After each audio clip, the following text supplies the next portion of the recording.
ओहो, मैं तो हूँ पागल मुंडा, तू है मेरी सोनी कुड़ी। ओहो, मैं तो हूँ पागल मुंडा। वाह वाह वाह वाह, सुबह की सैर और ये पंजाबी गाने, भैया मजा ही आ जाता है यहाँ। अरे झींगा, राधू, तुम तो दूसरे गांव में काम के खातिर गए थे ना भैया? ससुरा ई का मतलब पंचरंगा अचार बनकर आए हो पूरे, मतलब है। अरे गबरू भाई, हम दोनों तो काम की खातिर दूसरे गांव गए थे, लेकिन वहां के सेठ ने... अबे अपने कासगंज में तो बड़े मिथुन बने फिरते हो, हैं? अब क्या टर टर रोए जा रहे हो, हैं? ओए झींगा, तुम फुटो अपने इस उल्टी काली हांडी से, हैं? पड़ोस के गांव का सेठ वो कंजूस पंछी है, और हम दोनों उसी के घर पर काम किया करते थे। लेकिन काम पर रखने से पहले उसने एक शर्त रखी थी। शर्त? कैसी शर्त? बताओ बताओ। कि अगर हम दोनों अगर अपनी मर्जी से काम छोड़कर गए तो वो हमें कोई पैसा नहीं देगा, और ऊपर से हमारा मुंह काला कर सर मुंडवा के भेजेगा। और अगर सेठ बंसी खुद हमें निकालता है तो वह अपना मुंह काला कर सर मुंडवा लेगा, और ऊपर से पूरे 1 साल की तनख्वाह भी देगा। अरे धत तेरे की है, पूरे कासगंज का नाम डुबो दिया भैया तुम दोनों ने तो, है? दूसरे गांव से सर मुंडवा कर आ गए भैया, बताओ। इतना हवा में मत उड़ो गबरू भाई, उसके यहाँ तो 2 दिन तक काम कर पाना बहुत मुश्किल है। हाँ, 1 नंबर का कसाई है सेठ, कोहलू का बैल बना कर रखता है। दोस्तों की इस बेइज्जती का बदला तो जरूर लेगा रे तेरा ये गबरू। गबरू, तू ठीक तो है ना भाई? तू रहने दे, पहले ही 2.5 फीट की हाइट है? सेठ तुझे बुरी तरह से घिस देगा भाई, खत्म हो जाएगा तू पूरी तरह। अबे चुप करो तुम दोनों, है चुप। अब देखना ये छोटा पैकेट कैसे तुम्हारा बदला लेगा और कैसे बड़ा धमाका करेगा। बस किसी तरह उसके घर में काम के लिए अंदर एंट्री मिल जाए बस। आज पूरे 3 दिन हो गए हैं और नौकरों को गए हुए, मुझसे सारे घर का काम नहीं होता। अरे इतना क्यों चिल्लाती हो? सुन रहा हूँ, मैं बहरा थोड़ी हूँ। तुम फायदा तो सोचो, जब तक यहाँ काम किया 1 भी पैसा नहीं दिया मैंने उन्हें, और सारे काम भी करवा लिए। वो तो आप बहुत बहादुरी का काम करते हो, सब जानती हूँ मैं, मुझे नौकर चाहिए बस। अब हाँ, देखते हैं अगर कोई मेरी शर्तों पर काम करने को राजी हुआ तो। उसके तुरंत बाद बंसी के घर के बाहर गबरू। अरे किसी को ताजे ताजे फ्रेश नौकर की जरूरत हो तो रख सकते हैं, हम नौकरी तलाश रहे हैं। 1 नंबर नौकर, गबरू नौकर, जिसको चाहिए जल्दी बताओ। नौकर रखो, नौकर। अरे आपने सुना, बाहर कोई नौकरी की तलाश में घूम रहा है, जाओ जल्दी से। कमबख्त कहीं के, इतनी जल्दी से कहां से नौकर पैदा हो जाते हैं, देखता हूँ।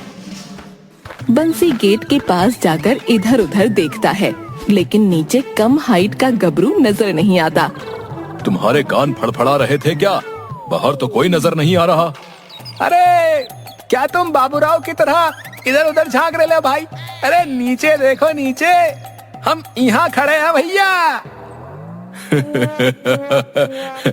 अरे आधे ही आए हो क्या यहाँ पे, है? अरे आधे कहाँ रह गए भाई? ध्यान से देखिए सेठ जी, जो हूँ जैसा हूँ इतना ही हूँ, बाकी का तो धीरे धीरे दिख जाऊंगा। अच्छा, क्या क्या काम जानते हो, और तुम्हारा नाम क्या है भाई? नाचीज को गबरू के नाम से जाना जाता है, और हम झाड़ू पोछा, जानवरों की देखभाल, इंसानों की देखभाल और खाने में दाल भात सब जानते हैं। वो तो ठीक है, लेकिन मेरे यहाँ काम करने की एक शर्त है। अगर मंजूर हो तो काम शुरू करो, नहीं तो मेरा टाइम खोटी मत करो भैया।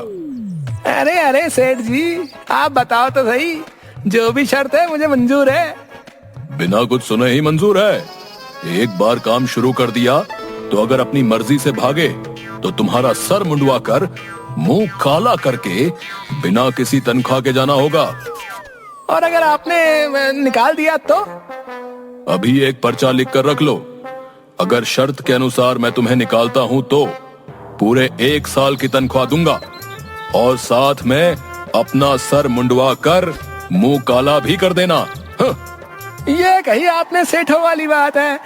मुझे नौकरी मंजूर है। उसके बाद बंसी गबरू को लेकर घर के बाहर। सुनती हो? देखो तुम्हारा नौकर आ गया है। अरे ये किसका बच्चा आ गया यहाँ? अरे भाग्यवान, ये बच्चा नहीं है, ये गबरू है।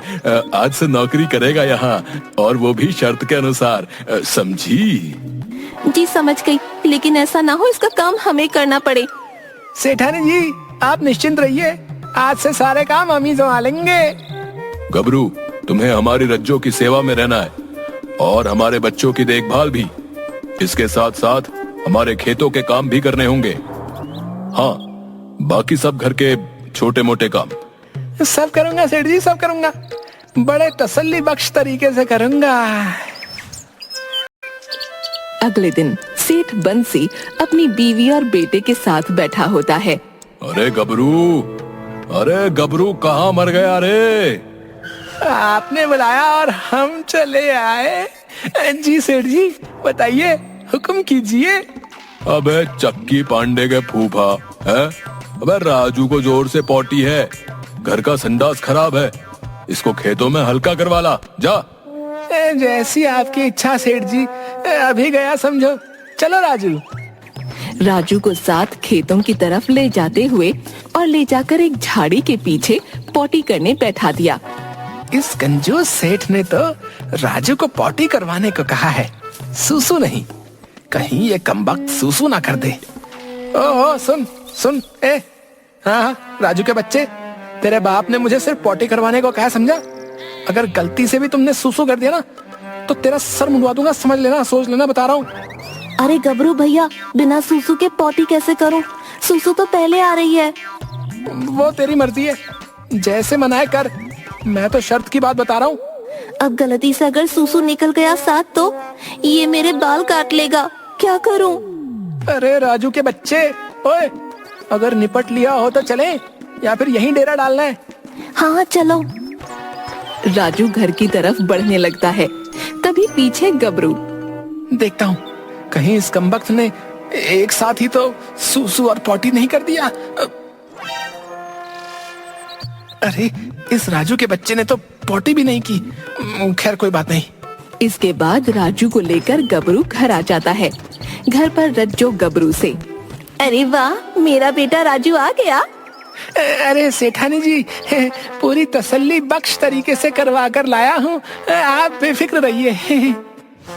उसके बाद बंसी और राजू दोनों बिस्तर पर लेट जाते हैं और थोड़ी देर बाद बंसी को सोते हुए कुछ बदबू आती है और नाक पर हाथ रखते हुए वो उठ खड़ा होता है। अरे रज्जो,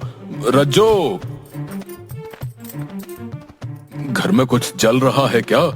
मेरी तो नाक के बाल तक झुलस गए, इतनी गंदी बदबू आ रही है। बदबू तो मुझे भी बहुत आ रही है, इस राजू के बिस्तर से बदबू आ रही है। देखूं तो। चद्दर हटाकर देखा तो राजू ने पूरा बिस्तर गंदा कर रखा है। अरे कमबख्त, ये क्या किया? पूरा बिस्तर खराब कर दिया। अबे नामुराद, हैं? गबरू के साथ गया तो था, हैं?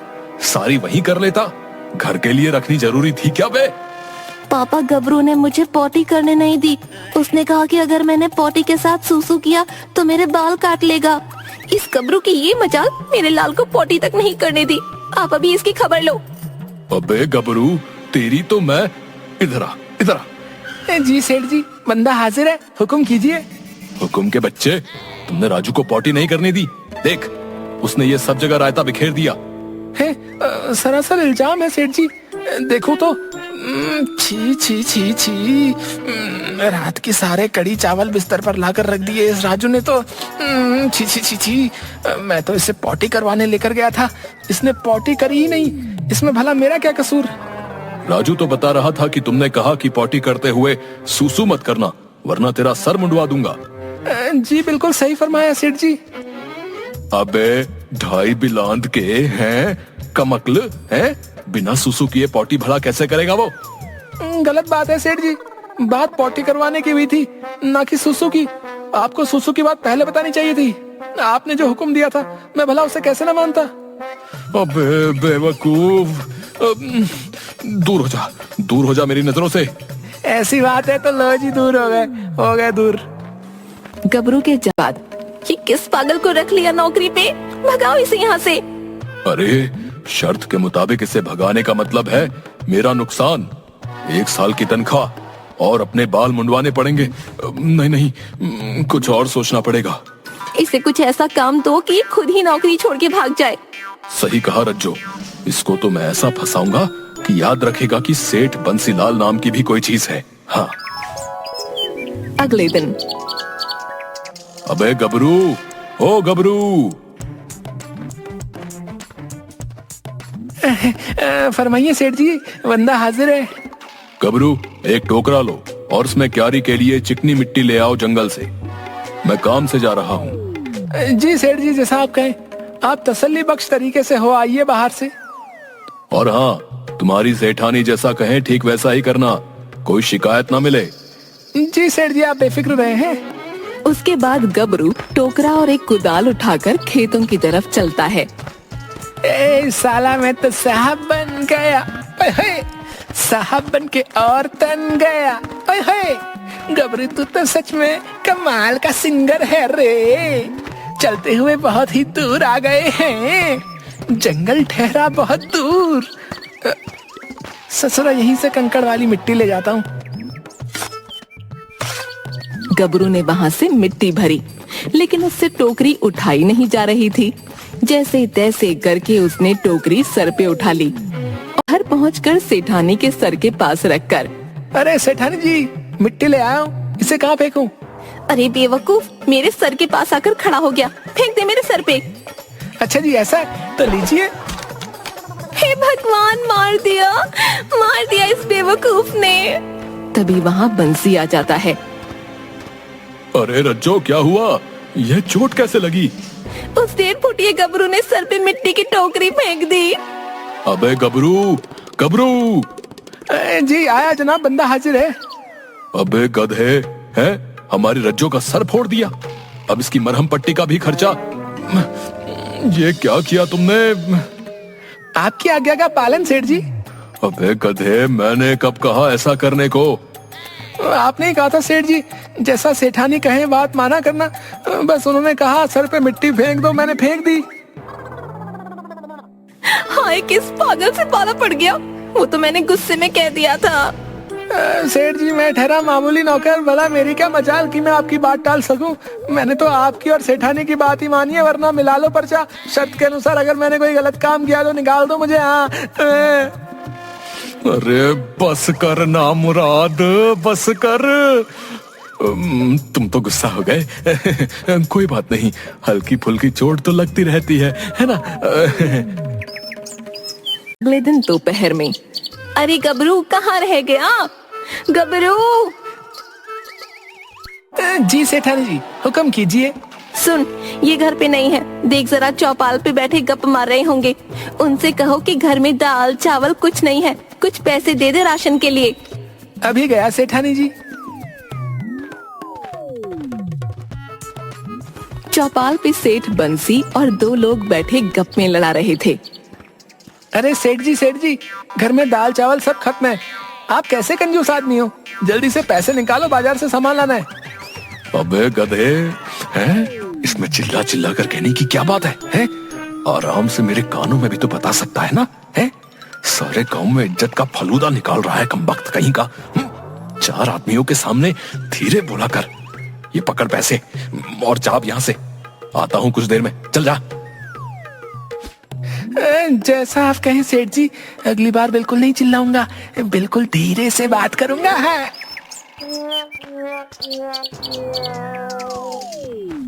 गबरू जैसे ही घर आता है, सेठ बंसी के घर में एक तरफ आग लग गई होती है। सब लोग चिल्ला रहे होते हैं। रज्जू और राजू भी चिल्ला रहे होते हैं। अरे आग लग गई भैया, बचाओ! बुझाओ, कोई आग बुझाओ, आग बुझाओ, कोई आग बुझाओ। अरे बचाओ, अरे बुझाओ भैया, आग को बुझाओ। अरे अब मैं क्या करूं? मुझे इसकी खबर सेठ को देनी चाहिए। हाँ, गबरू चौपाल पर जाकर सेठ के कानों में। सेठ जी घर में आग लग गई। अबे क्या बोल रहा है, सुनाई नहीं दे रहा। गबरू दोबारा वैसे ही बोलता है। 2-3 बार ऐसा करने पर अबे गधे, जोर से बोल। सेठ जी घर में आग लग गई है। अबे क्या, घर में आग? बेवकूफ, जोर से नहीं बोल सकता था। सेठ जी आपकी बात मान रहा था। आपने ही कहा था 4 आदमियों के सामने धीरे बोला करो, अगर मैं गलत हूँ तो मिला लो पर्चा। सेठ परेशान होकर सर पे हाथ रखता है। उसके बाद दोनों घर पहुंचते हैं। अरे सेठानी, तुम ठीक हो ना? सब जल गया जी। देखो ये कमबख्त नौकर आग लगने के बाद भी भाग गया। क्यों बे, तू क्यों भागा? आग क्यों नहीं बुझाई तुमने? हुजूर सच बोल रहा हूँ, मुझे आग बुझानी आती नहीं है। अबे गधे, आग लग जाए तो उस पे मिट्टी, रेत, पानी जो मिले फेंक दो। जैसा आप कहें हुजूर, अगली बार आग ऐसे ही बुझाऊंगा। अगली सुबह सेठ बंसी नहाने के लिए नल के पास तैयार बैठा था। अरे गबरू, अरे जल्दी से नहाने का गर्म पानी ले आ। जी हुजूर अभी लाया। ये लीजिए सेठ जी। नहाने लायक है ना? अरे उबालने लायक है जनाब। क्या कहा? अरे कुछ नहीं जनाब, 100% नहाने लायक है। जैसे ही बंसी सेठ ने अपने नंगे बदन पर पानी डाला, वो कूदने लगा। अरे अरे मार दिया रे, अरे अरे अरे जल गया रे, अरे मेरे शरीर में तो आग लग गई, आग, अरे बचाओ बचाओ। इतना सुनते ही गबरू ने झट से पास पड़ी मिट्टी उठाकर सेठ पर फेंकनी शुरू कर दी और तब तक मिट्टी और कंकड़ फेंके जब तक सेठ ने चिल्लाना बंद नहीं किया। अरे क्या हुआ जी? अबे गधे, तो इनके ऊपर मिट्टी क्यों फेंक रहा है? अजीब परिवार है? सेठ जी ने कहा था कि आग लगने पर मिट्टी और रेत कंकड़ सब फेंक दो। मैंने कुछ नहीं छोड़ा। अगर मेरी गलती है तो सेठ जी मिलाओ पर्चा, है निकाल दो मुझे नौकरी से। अबे नहीं मेरे गबरू, अरे तू तो खामखा में गुस्सा हो रहा है। और इतना बोलकर बंसी बेहोश हो गया।